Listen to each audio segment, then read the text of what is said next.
As the book comes to a close, the author shifts from explaining psi to reflecting on its deeper meaning and his own journey studying it. He makes one thing clear.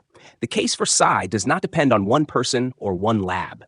It rests on decades of replicated experiments by scientists around the world. And yet, despite this, psi research remains rare, underfunded, and often misunderstood. Why? Because psi challenges the very foundation of modern science.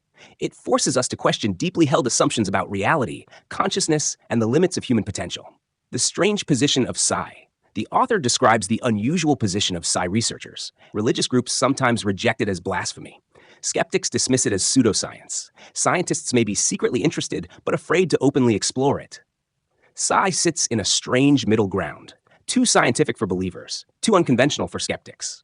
A forest we don't fully see. The author compares psi to a mysterious forest. Skeptics focus so much on disproving it that they miss the bigger picture. Believers are so amazed that they ignore critical details. Most people sense something is there, but don't explore it deeply.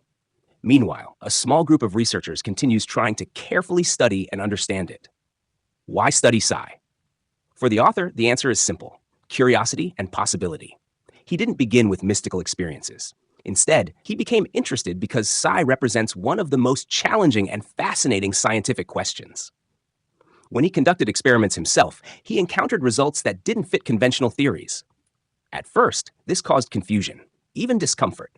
But eventually, he realized something important. The problem wasn't the results. The limitation was in our assumptions about reality. A powerful realization.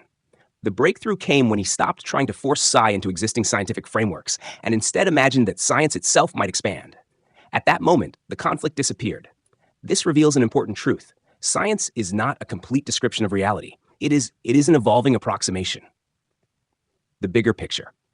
The author argues that many aspects of reality may exist outside what science currently studies. Ignoring them doesn't mean they aren't real. It just means our understanding is incomplete. He believes that as awareness grows, more scientists will explore psi. Corporations may invest in its applications.